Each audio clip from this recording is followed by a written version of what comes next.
Yes, they will soon witness the power of this armed and fully operational Darth Tidbits. Here a package for me, Dark Lord. Strange I have not foreseen it. Her dog died. From Judas. Ow. What happened? Here, What's this? a letter. Here, a piece of game. A game? Another game? What's going on? 2-Bit, I'm tired of playing this game. I realized my mistakes and will be going away for a while. You know me as Jude, but my real name is 2-Bit Judas.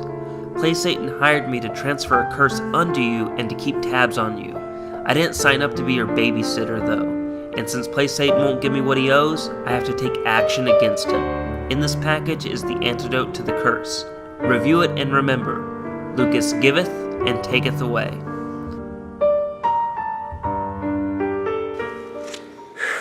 Well guys, I guess I'll be reviewing Indiana Jones's trilogy of 3D games.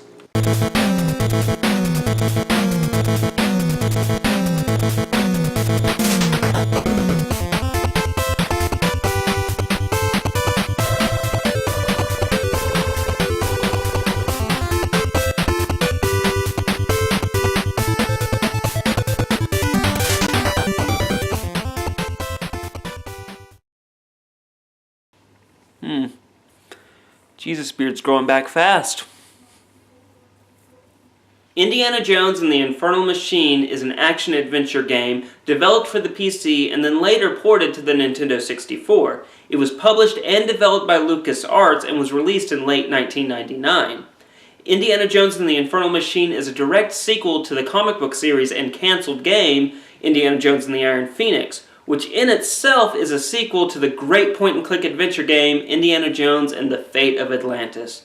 The reason for Iron Phoenix's cancellation was LucasArts decided to abandon the point-and-click genre for the Indiana Jones franchise in favor of the more popular Tomb Raider-styled 3D action-adventure genre.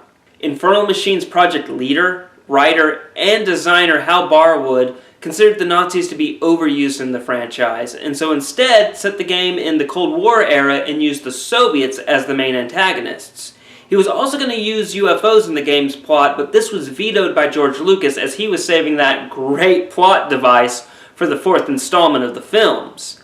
Barwood was also fascinated with ancient technology and conceived of the Infernal Machine and married this idea with the mythologies of the Tower of Babel and the Mesopotamian god Marduk. Now folks, with these tidbits out of the way, let's whip into this review. Whoosh! This is truly a Tomb Raider-inspired game, as it has all the same gameplay mechanics with heavy emphasis on platforming, with just a dash of action and puzzles. I might add it also reminds me a lot of Ocarina of Time, as at the end of each temple you must use the Infernal Machine part found in said temple to defeat the boss of that level. The game uses a modified version of the Sith engine. Wait a minute, what? So wait a minute, okay. LucasArts decides to make a Sith engine after I come back to the light side? Raptor Jesus Christ, I can't win! Ugh!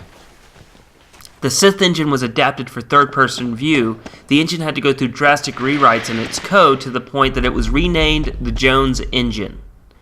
Indy has a number of weapons at his disposal. The guns don't have too much variations in them except for the rate of fire and damage they deal out. You have the trusty old revolver with infinite ammo, a pistol with more power than the revolver, the shotgun, machine gun, grenades, rockets, machetes. You know what, you get the point. A lot of weapons and guns. Takes out the bad guys. Indy also has his trusty old bullwhip, which you will need to get through a lot of the game. It performs fair, but unless I needed it to advance through a level, I never used it as my guns and machete would take out enemies more efficiently. The controls are fair. Indy moves pretty stiff, but after the first level, I got really comfortable with the controls. The PC version lacks the target mode that is in the N64 port. This doesn't ruin the gun action for me totally, as Indy does still auto-aim, but the targeting in the N64 port made the gunplay faster and more fun. The gameplay is solid with some minor flaws to it. It's 3 bits out of 4.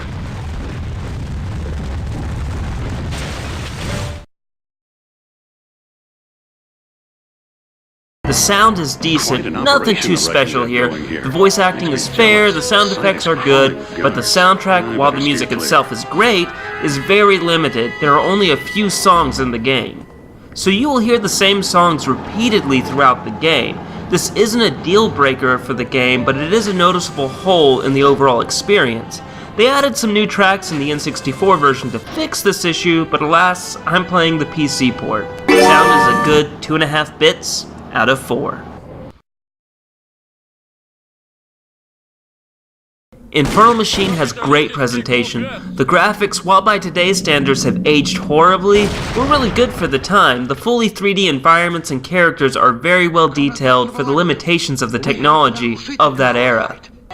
In the plot, Dr. Jones is recruited by Sophia Hapgood, the returning love interest from Fate of Atlantis, to help the CIA investigate and stop the Soviets from getting the Infernal Machine, which is believed to be some kind of power or weapon used by the Babylonians.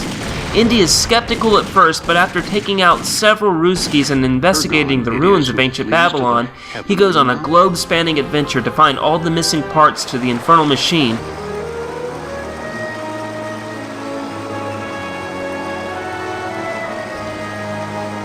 Where am I?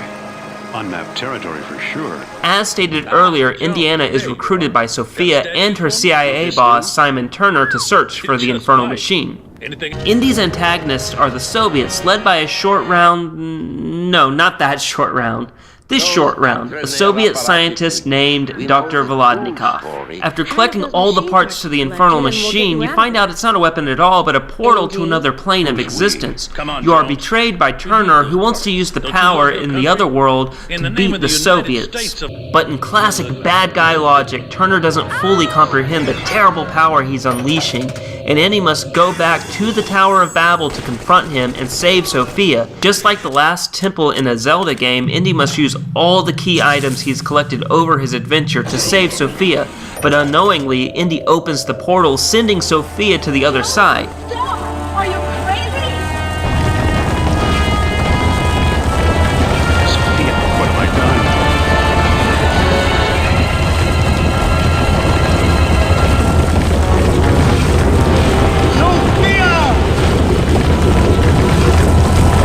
Marduk is satisfied. Indy has to cross over to the Ethereum to save a possessed Sophia from Marduk, who is a weird crystal-looking creature. The Ethereum is very different from the rest of the game, as it is very electronic and futuristic, compared to the ancient tombs Indy has been adventuring in. What's it looking at?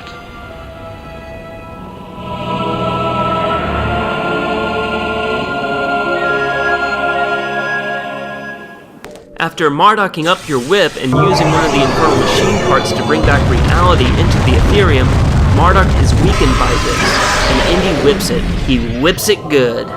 Da-da-da-da-dun, dun-dun. When a Marduk comes along, you must whip it. When a Marduk comes along, you must whip it. Dun-dun-dun-dun-dun-dun. Whip it good! Shh.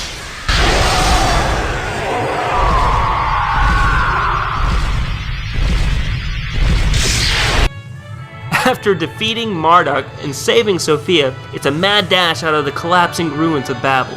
Let's live to tell this tale.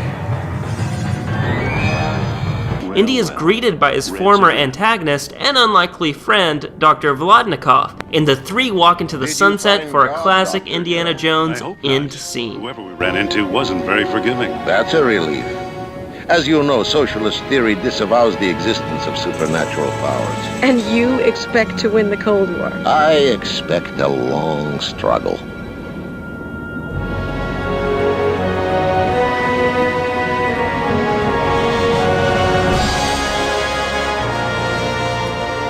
Listen, Gennady, you don't happen to have any socialist vodka on hand? I'm thirsty.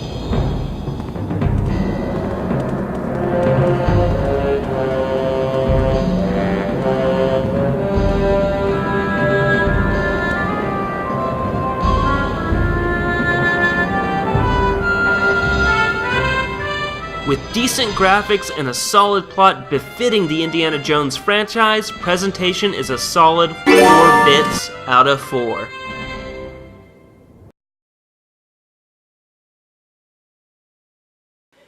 Indiana Jones and the Infernal Machine is an excellent game with some notable flaws, like its lacking soundtrack, or the fact that it isn't really original in its gameplay mechanics, instead taking many cues from the Tomb Raider and Legend of Zelda series.